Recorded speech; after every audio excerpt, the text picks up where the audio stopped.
आज अंतर्राष्ट्रीय महिला दिवस के अवसर पर आप सभी मित्रों का हृदय से स्वागत और इस दिवस की हार्दिक शुभकामनाएं भी। मेरा मानना है कि इस पृथ्वी को और अधिक सुंदर बनाया जा सकता है अगर स्त्रियों के जो स्वाभाविक गुण हैं उनको हम परिवार में, समाज में, देश में, दुनिया में प्राथमिकता दें और उनको पुष्पित, पल्लवित और संवर्धित करने की व्यवस्था कर सके।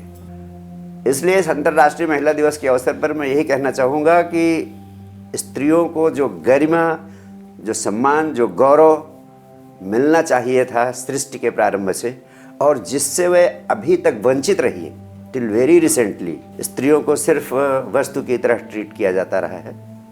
यहाँ तक कि उनको वोट देने का अधिकार से भी वंचित किया गया था।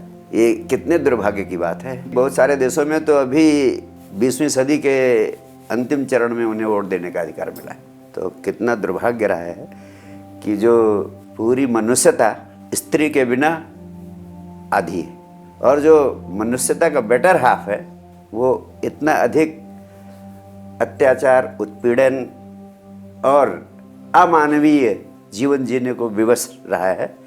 तो वास्तव में जो भी औद्योगिक क्रांति हुई, जो आर्थिक क्रांति हुई, जो 21वीं सदी में साइंस और टेक्नोलॉजी के परिवर्तन हुए, इनसे निश्चित रूप से कुछ पढ़ी लिखी संभ्रांत परिवार की महिलाओं को आगे आने का अवसर मिला और हम इक्वल अपॉर्चुनिटी की बात कर रहे हैं, समान अवसर उपलब्ध कराए जाने की बात कर रहे हैं, जेंडर इक्वलिटी की बात कर रहे हैं। ये भी शुभ है, लेकिन अभी भी वास्तव में देखें तो जैसे हिंदुस्तान जैसे देश में स्त्रियों के प्रति जेंडर इक्वलिटी की बात कुछ शहरों तक सीमित रह गई, कुछ पढ़े लिखे शिक्षित वर्ग तक सीमित रह गई। अभी गाँव में 90% स्त्रियों की दशा उतनी ही दयनीय है जितना पहले थी। भले ही थोड़ा सुधार हुआ है, बट वास्तविक दृष्टि में जैसा हम चाहते हैं उस दृष्टि से वो 90% पीछे हैं अभी। इसलिए मैं गंभीरता से, हृदय से महसूस करता हूँ कि अंतर्राष्ट्रीय दिवस के अवसर पर सक्रिय प्रयास किया जाए और उस प्रयास को केवल वर्ष में एक दिन के लिए नहीं बल्कि हर दिन उन मान्यताओं को, उन विचारों को, उन निर्णयों को लागू करने की चेष्टा की जाए, उसके प्रति हर वर्ग के लोगों में जागरूकता पैदा की जाए। तो इस अंतर्राष्ट्रीय दिवस को मनाने के पीछे जहाँ तक मेरा मानना है वो सिर्फ यही है कि पूरे विश्व स्तर पर इस बात की चर्चा हो।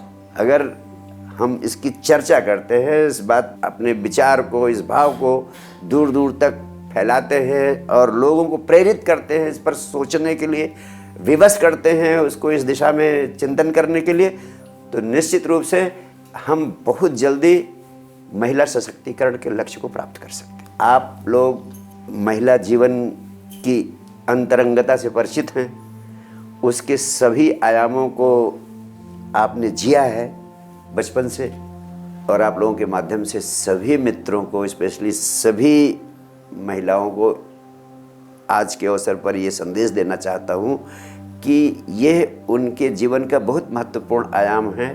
How to control the emotions, how to get rid of unpleasant emotions and how to get rid of the side effects of these unpleasant emotions which are causing great havoc on the lives। आपको अध्यात्म जगत का गहरे अनुभव का एक सत्य बताना चाहता हूँ। जब भी आप इमोशंस आपके भीतर आती हैं तो आपके पास दो ही उपाय हैं, या तो इमोशंस को दबा लो या तो इनको व्यक्त कर लो, और यही दो काम आप करते। जैसे एक उदाहरण लेते हैं कि इमोशन ऑफ एंगर, क्रोध का भाव आपके भीतर उठा, तो या तो आप क्रोध को व्यक्त कर दोगे है और या तो क्रोध को दबा लोगे।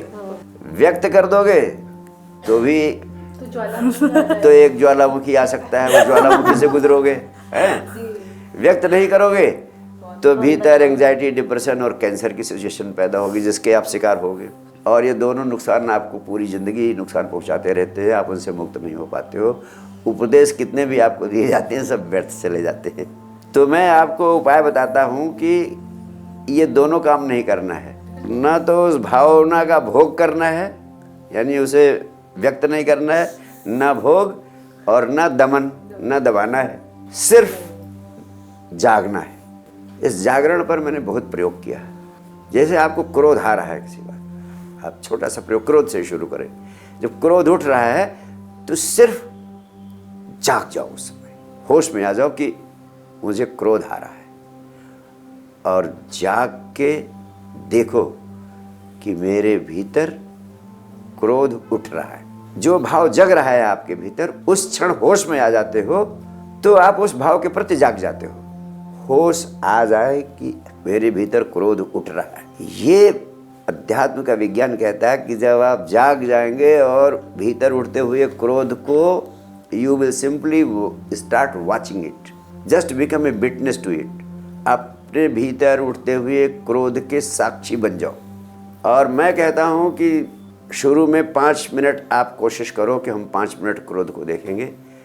ये हो ही नहीं सकता कि 5 मिनट के भीतर अगर आप जागरूक होके क्रोध आपके भीतर उठ रहा है, इस भाव के प्रति जागरूक हो जाए, होशपूर्ण हो जाए, क्रोध का भाव अपने आप तिरोहित होने लगेगा, अपने आप गायब होने लगेगा, और 5 मिनट के भीतर ही आप पाओगे कि क्रोध गया। वास्तव में जब भी आपको क्रोध आता है तो आप बेहोश हो जाते हो। आपकी चेतना का क्रोध से कभी साक्षात होता ही नहीं। You have never encountered anger in your life, क्योंकि जब क्रोध आता है तो होश गायब हो जाता है। बस जो भाव आपके भीतर उठे उस समय होश को गायब ना होने दें, यही साधना करनी है। Thank you. Thank you Guru.